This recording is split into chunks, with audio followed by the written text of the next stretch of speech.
how you react to like not getting a job is as important as how you react to getting a job. It's a small world. Doesn't feel like it, but you're going to run into these people again in the community. So, if you don't get a job, sure, be disappointed, but be professional. Maybe take the rest of the day off, a couple days, come back, and then just give it your all because you'll shine and maybe you'll get the next promotional opportunity.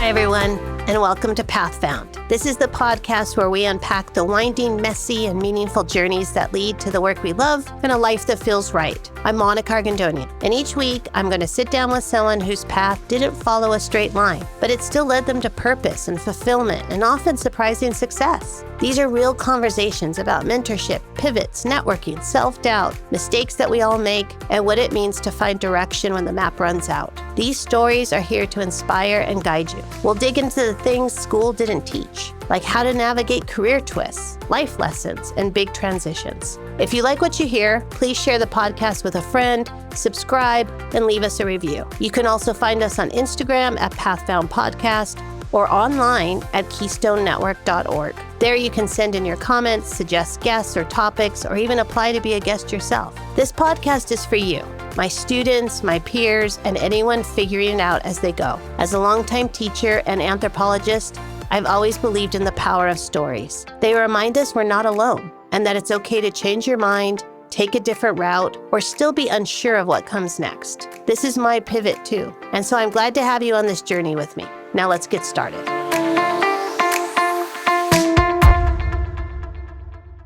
What does it look like to build a career that balances science, stewardship, and heart? Today on Path Found, I'm joined by Katie Drexhage, a senior environmental scientist with California State Parks. Katie's story is a reminder that purpose doesn't always follow a straight line. It evolves through persistence, self-awareness, and a willingness to learn at every step. From her early fascination with toads and praying mantises, to years of fieldwork and environmental permitting, to leading conservation efforts across 20,000 acres of California's coastline, Katie's journey shows what it means to grow into leadership while staying grounded in the work itself. We talk about mentorship, the power of curiosity, and why showing up, literally in person, still matters when building a career. Katie's story is about finding fulfillment through service, integrity, and a deep love for the natural world. So Katie, I always start by asking, what were you like in high school? Oh man, yes, very different than I am now. I think who we are in high school or even teenage years changes so much between even just your 20s or 30s or 40s every decade. I think in high school, I was very sheltered and,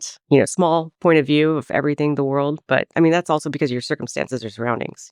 I grew up and lived in the same house my entire life. My parents didn't move till I was in college. So I lucked out. I got to stay in the same family home my entire childhood. I think that's rare. But yes, high school me was really into, just listening to the radio. And I did like biology. That is the class I definitely enjoyed. Okay. And then I just kind of, kept my head down and kept going. Once I glommed onto going to school or trying to seek to be a biologist, I was still like that. So that's something that's similar. So you did think about biology. That might be where you were headed. Yeah. Ever since I was a kid, I was definitely the sibling who was in the backyard, really interested in insects and toads, anything we could find. Praying mantises were one of my favorites. And then, just little pivotal moments in your life. Like I was in campfire and, watching my counselor dissect coyote poop in Yosemite. I saw the bones in it and the fur and I was just like, oh my God. What is this? I love this. That's awesome. And then, I kind of did the thing, your parents encourage you to go to college. And I went to college and still, enrolled in the biological field and stuck with that. How did you even choose college? And I went to a really small private high school. So there weren't a ton of options. It really prepared you for two other religious colleges, one in Iowa and one in Michigan. And I wanted to stay in California. I looked at like Humboldt, Fresno, Cal Poly Pomona, Cal Poly San Luis Obispo, and maybe Davis.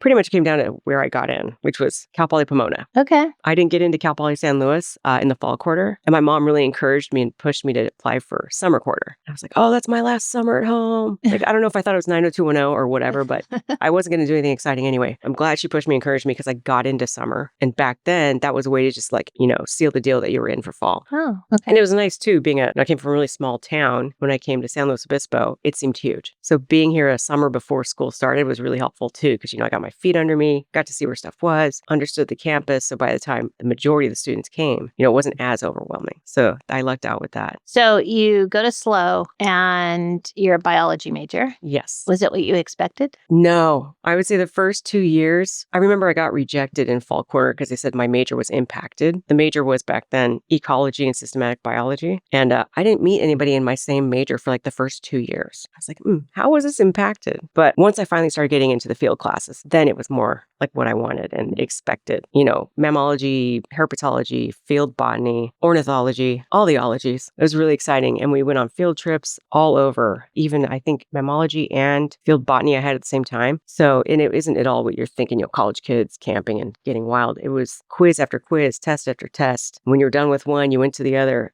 It was still exciting and fun, but it was a lot. It's intensive. It's so intense. But that's the only time I've seen a flying squirrel to this day, was on one of those trips. Oh, that's awesome. It was super cool. Yeah, the professor had one in a, live trap, and then he let it go and it climbed up the tree and then jumped and glided over us, glided. It was so awesome. But yeah, it was definitely, harder, a lot of information all at once. Trying to kind of memorize it or grasp it was hard. It wasn't always easy. You had flashcards on me all the time. But it's great that you had something you liked in high school and continued it and found it, stuck with it, and then really still liked it. Yeah, I think it's rare. I think I'm also stubborn. Like once you get something in your head, you're like, I'm just gonna keep my head down and keep going. I don't think it wasn't that I wasn't open to other ideas or careers. It's just nothing ever spoke to me like this one. Did you know what you would do with that major? Not at all. After I graduated, I actually waitressed for a year. I might have seen a couple job opportunities like in other states, but I just kind of wanted to stay here. And so when I finally did get my first opportunity in this field, it was with U.S. Fish and Wildlife Service as a biologist for Ventura Field Office. And it was a regulatory role, regulating projects, giving permits to folks doing research. So it's pretty much doing a lot of, permitting and working with stakeholder groups. It wasn't at all like I thought. I only would get in the field maybe one day a year. Oh, like okay. The annual salamander roundup, That's great. It was awesome, but it was definitely different. I thought, oh, wow. But I learned a lot. And that's where I started kind of learning about like different regulations. And in U.S. Fish and Wildlife Service, they implement the Endangered Species Act, the Federal Endangered Species Act. So I learned a lot about just every section of that and, seeing how people work with it and how, everybody works together to try to conserve these listed species. And I stuck with that for 6 years. That's a long time. It was a long time. So even though it wasn't what you expected, you were learning. Oh, yeah. You were still liked it. Yeah. And I still keep that information with me today. I use it all the time. It just kind of opened your eyes. Like when I was in college, I actually worked for a Kit Fox program at Camp Roberts, San Joaquin Kit Fox. And it wasn't even until I applied for the U.S. Fish and Wildlife Service job that I understood the big picture. Like, why was I out there doing small mammal trapping? Why were we doing radio telemetry after, we collared these foxes? What did it all mean? Because in that capacity, I was just, kind of doing field work. And it wasn't until I went to apply for this job that my supervisor, who encouraged me to apply for this Fish and Wildlife Service job, because she was already working there in Ventura, she helped explain like the different sections of the Endangered Species Act that we were actually like working with there while I was at Camp Roberts. And that kind of just gave me the big picture. And that really kind of opened my eyes. And I try to do that for my employees now. And just people around me like, okay, either what's the mission or why are we operating this way? Right. We're out here, we're about to do a survey for snails. What permit do we have? Always think of like Plato's Republic. It was that kind of moment where your eyes are open and you kind of get out of that cave like, oh, now I get it. Right. It all connects. Yeah. So after the 6 years, then what did you do? I ended up getting a job for San Luis Obispo County, the Public Works Department. Very different. Very different. They have an environmental programs division. And with that job, I got to see on the ground projects, Public Works, if they're going to repave a road or replace a bridge. The group I was with, we did the initial surveys. First, you do your desktop analysis, see what could be out there. Then you get out there and do the field surveys, see what different sensitive species might be in the area, what kind of ordinances you have to be aware of, if there's oak trees, anything like that. Are you in the coastal zone? And then apply for permits for all those things. And then when the project actually goes to construction, then we did construction monitoring. So you actually see construction in the field, which previously as a regulator for 6 years, it's like, you have all these ideas, you write your permit up and you just kind of, okay, have a great time with your project. And you don't actually see it in the field, how messy it is or how complex it is and how things change from the engineer's design when it goes into the field with a contractor, actually moving that project forward, the changes they might have to make. Just is really eye-opening. Every project site, they always use way more space than they say. They always need more staging room. It's like making a movie, right? You see the final 2-hour project in a movie theater. Oh, yeah. But it took maybe a year and hundreds of people and logistics and planning and budgets benefits and Absolutely. yeah. And then, of course, People don't really understand what is in the back of all these, even if it's just repaving a road. yeah. Yeah. And or if somebody says, go ahead and do the environmental, I'm like, okay, the Right. CEQA alone, California Environmental Quality Act, plus your permits, it's like we're talking 6 months to a year, Right. if not more. Yeah. You don't just do environmental. And it's funny, it's like everybody has these, even the contractor, they go in, they know what their operating parameters are. And in the back of their head, it's like you do the environmental training, you tell them what could be out there. But it's almost like eye-opening every time you actually do find a turtle or a frog. They're like, oh, now we have to stop. Like, yep. Yeah. Or we need to move it or whatever. And it's fun when they get excited too, though. Or they'll see stuff that you don't. Maybe I'm trying to be safe. I'm, in my hard hat and safety vest, and I'm watching somebody, with a piece of equipment, maybe digging up rocks or something. And then it's the people on the equipment that'll be, waving at me and they'll stop the equipment. They're like, there's a snake right there. So it's good to have those people be cued in too. So it's good to have that environmental training because maybe they weren't thinking that way before they went out there. So did you like this job? I did. Oh, and I forgot the last part. After construction monitoring, after the fact restoration and mitigation. And that was back then 3 to 5 year process. Now it's 5+. But I really enjoyed it because it was cradle to grave understanding like how a project happens, how it gets implemented, all the background. And then after the fact, restoration takes a long time, could take way more time than you think. And then I also got to work in every different environment in SLO County. So that was really cool too. Anywhere from coastal environments to more inland, the hills between like say the Central Coast and Paso Robles area. I mean, they're just amazing how much wildlife is out there. Yeah. So many different species you don't think about because,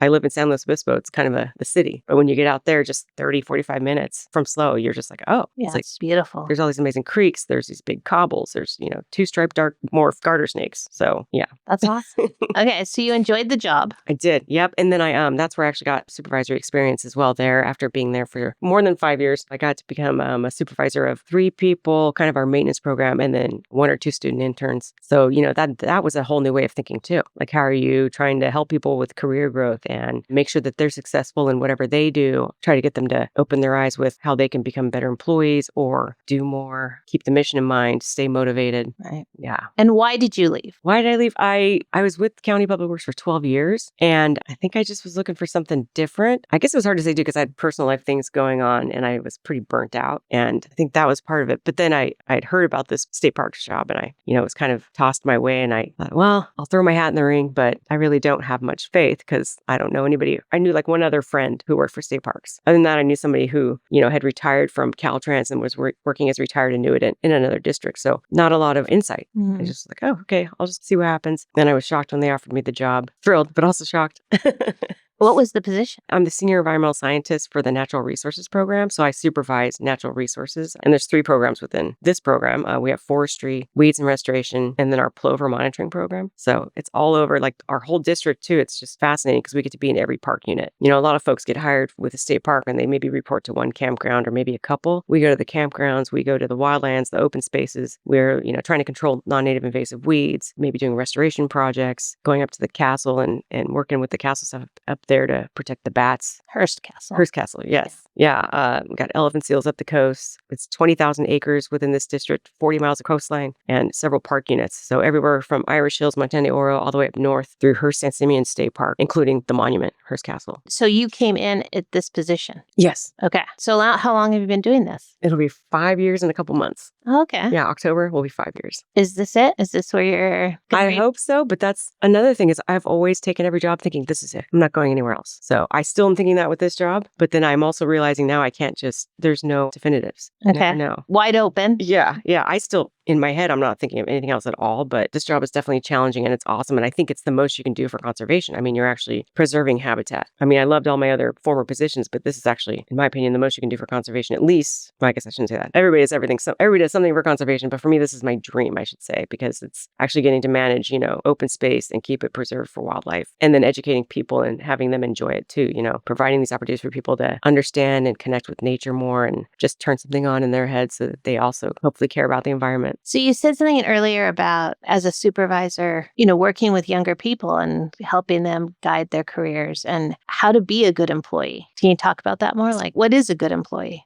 And you know what? I shouldn't just limit it to younger employees. I actually, when I got this job, I have some employees who are older than me too. So I guess it's also just being open to learning from each other because, I came into this position and I very much realized that there's institutional knowledge that I did not know and did not know. Just keeping people reminded though, like, what are we doing and why every day? When our seasonals come in, if we have new seasonals, I want to get them into every different park unit. I don't want them to be hired just to do one thing and only stay in, like say plover monitoring. If they're only, looking at plovers on our beaches, I modified that program. So now 2 days a week, they work with weeds and restoration and go in every park unit and learn about weeds or restoration, identify plants, native plants, and just kind of work in the greenhouse, get all these different skills so that then they are more marketable if they have to move on, because I realize the pay as seasonal is not very much. It's not a livable wage. So trying to get them that kind of career growth and just getting everybody to work together. Like all 3 programs, they hadn't had all staff meetings before I was here. And so now we do that quarterly where everybody just kind of gives an update or lessons learned and just they talk with one another and learn from each other. And they love that too. Or we do a work day all together.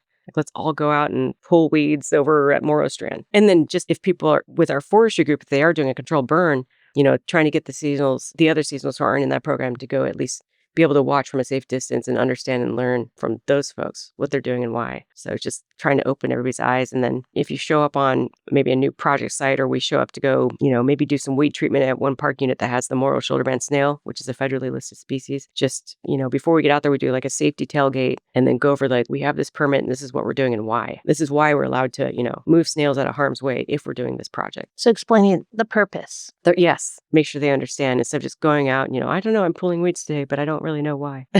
But I think that speaks more to you as a supervisor. I mean, I think that makes you probably a good supervisor. But if you're new in this field, if you're seasonal, what makes a seasonal employee stand out? What makes them where you think about them later on and, if there's a job, I'm going to email that person? Yes. Oh, that's a great question. I think it's the seasonals who, really, you can see that they're driven and that they're working hard and that they enjoy what they do because they're driven. Of course, not everything is for everybody. I've had some seasonals try to go do a controlled burn and they just were like, okay, they understood it wasn't for them. But, at least they tried and they're kind of diversifying the different things they're doing and just not having that tunnel vision, being open to different things. Or, even if it's something like, oh, it's my turn to clean the field office. You just see that spark in some people where they're like, all right, I'm still going to make this the best I can make it. So yeah, I guess it is kind of like a positive attitude, being open to doing different things. I don't know, I'm going to say diversify your skills, but it's really that excitement too. Maybe they discover things, looking into ways to make things easier or more efficient, just bringing their new ideas forward, not being afraid to say anything. That's also just huge. Because I always think too, I tell people when they're interviewing for a new job, it's not what can this job do for you? It's what can you do for this job? Like when you're interviewing for someone, it's like, hey, here's your mission statement. Here's how I'm going to move it forward. I'm going to be an asset for you.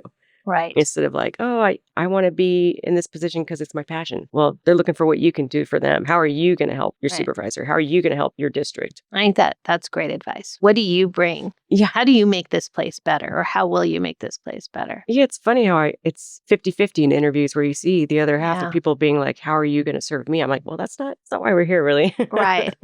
Of course, I want you to be excited and happy, but, look at your duty statement. There's things you're supposed to be doing and for a reason because we need that. Yeah. So did you have any mentors? Oh, yes. At U.S. Fish and Wildlife Service, I mean, of course, before then, too, but U.S. Fish and Wildlife Service, a couple of people definitely stand out as being monumental in me, sticking with it and understanding things and just feeling support. I would say 2 people would be Julie Vanderweer and Rick Ferris, 2 of my former coworkers there. And they had all sorts of institutional knowledge from not only that office, but other offices. They'd been consultants at one point. They had all sorts of experience, but they were there very supportive because that's not an easy job, especially in your early 20s. I think I was maybe the only one not married and or without kids. Almost, not quite everybody, but there's a couple of folks my age, but just kind of feeling like you don't fit in, but they were always supportive. There was no judgment and they would just kind of help you find new tools or commiserate with you, if maybe a meeting blew up and or just kind of help guide you, next time you walk into an office or into a meeting room full of media and lawyers, don't forget, you don't have your lawyer. You don't really need to stay. Oh, wow. Yeah.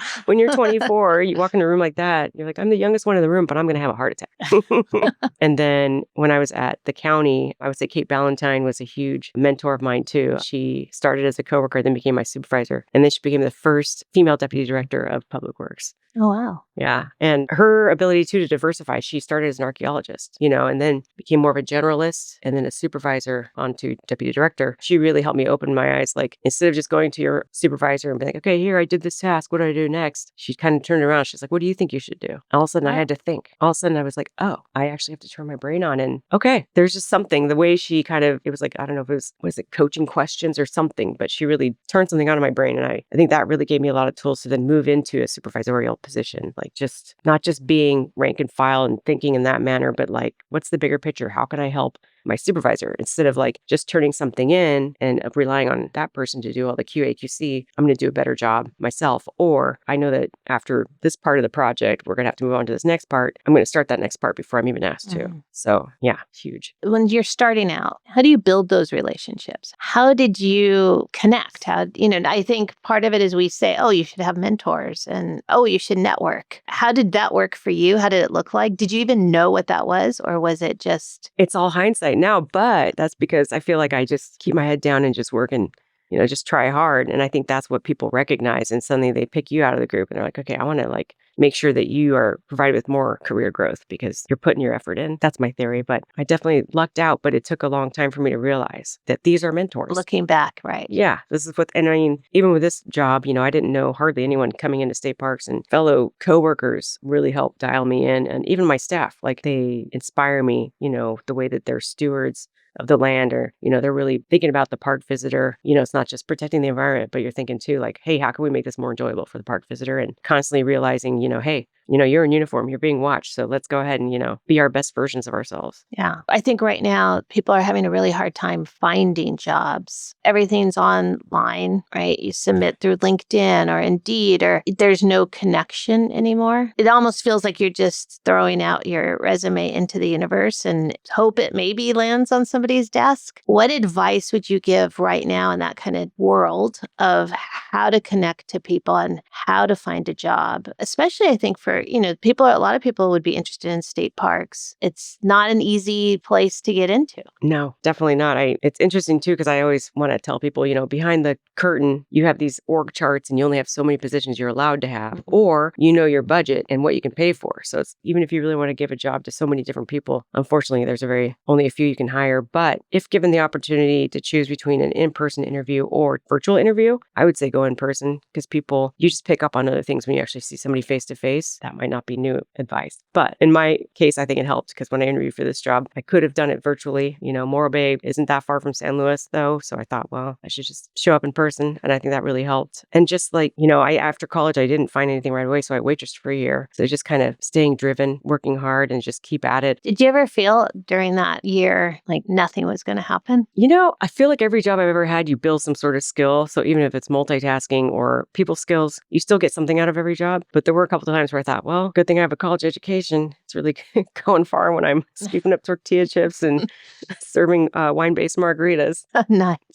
But you didn't give up. Didn't give up. Nope. Yeah. Oh, and then I think another huge thing is it's always, or for me, it's been about who making those connections. Even if somebody, you worked for in another capacity years ago, you always help each other. Maybe they'll be a reference for you, you'll be a reference for them, or they will tell you about another job. It's been huge. I think too, how you react to like not getting a job is as important as how you react to getting a job. It's a small world. Doesn't feel like it, but you're going to run into these people again in the community. So, if you don't get a job, sure, be disappointed, but be professional. Maybe take the rest of the day off, a couple days, come back, and then just give it your all, because you'll shine and maybe you'll get the next promotional opportunity. I think that's a big one. Yeah, it is a small world. Don't burn bridges. Yes. Because you never know when you're going to need to go back over that bridge. Exactly. Yeah. It's crazy. What advice would you give to young people, whether maybe they're in high school and they're trying to figure out, do I even go to college? Well, okay, I'm here now. Do I pick a major? I'm struggling after college. What kind of advice would you give to people who are trying to figure it out early on? Yeah. There's one word I hate to use, so I won't. Now I want to know what it is. Oh, passion. Just, I don't know. But I'll try it a different way. It's more like find something that sparks your interest and stick with it. And, college isn't for everybody. I think there's something to be said for the trades. We rely on them. We need them. They're not going away. And then there's different talents. I went to school, I went to college, but I wouldn't even dream of getting a master's because I did not like school. It was not easy for me. After I graduated, my mom commented, "Oh, look, you have fingernails and the zits are gone from your forehead." Like, I was so stressed out all the time, but I stuck with it because of biology. There was something there that I really liked. But then, just kind of maybe keeping that in mind while going through other job opportunities and learning what you can from every opportunity. Maybe it's who maybe it's a new, like I said, multitasking or people skills you're getting, even if it's a job that you're like, this is a part-time or it's not where I want to be. You're still learning something and getting some sort of connection. Just sticking with it and trying to see that positive side of things. Yeah. By the way, passion is a common theme, right? It's so funny. I'm going to say spark instead. Well, but I think it's, if you love it, you're going to, like you said, stick with with it. You're going to work harder for it. Yeah. If you're in something that you don't have the spark for. Yeah. And then that reflects on you as an employee, because if you're not motivated, Yeah. it's obvious. Right. This isn't for you. And that's okay. Find something that you do like. Yeah. It's okay to have made a mistake or picked the wrong major. Yeah. And maybe for some reason you were learning another life lesson at that point, something that's still going to come back and help you in the future. I changed my major 5 times. Oh my gosh. And I am not doing anything related to my major. So there you go. That's awesome. Yeah. What would you tell your 21-year-old self? Oh my gosh. Definitely be open. You don't know everything. You're going to learn a lot. Always learning. Yeah, I definitely had a very small point of view, and I thought I knew what was going to happen. I think still at that age, I was still like, oh, you're just going to do what your parents did, get married, have kids. And it's just so different. The world's so much bigger. That's just some formative years there to give you some certain skills, but that doesn't mean you're going to end up doing exactly what they're doing. You don't have to believe what they believe. It's just getting out there. It's like a springboard. Yeah, just being open for sure. But I think still maintaining, your character or your, keeping your strengths with you is always important too. Like in every aspect, just doing the right thing. Nice. Well, Katie, thank you. Thank I you. appreciate this conversation and the work you do. Thanks for allowing me to showcase it too. And I hope that this inspires other people. Yeah, I'm sure it will. Thank you so much for listening to Path Found. If anything we talked about today connected with you or gave you a new perspective, we'd love it if you subscribed, left a review, or shared the episode with someone you care about. You can also find us on Instagram at Path Found Podcast. To explore more stories, resources, and ways to get involved, visit KeystoneNetwork.org. This podcast is just one part of the journey. At Keystone Network, we're helping young people and anyone figuring it out as they go build meaningful futures one step at a time. A huge thank you to my podcast editor, David Strutt. You can find him on LinkedIn for helping bring these stories to life, and to Elizabeth Miner at Silvermine Creative for the beautiful artwork and web design. And if you're on your own path, navigating the unknown, making a pivot, or simply figuring it out as you go, just know you're not alone. The route may not be linear, but there's always a way forward. I'm Monica Argandonia, and I'll see you next time on Path Found.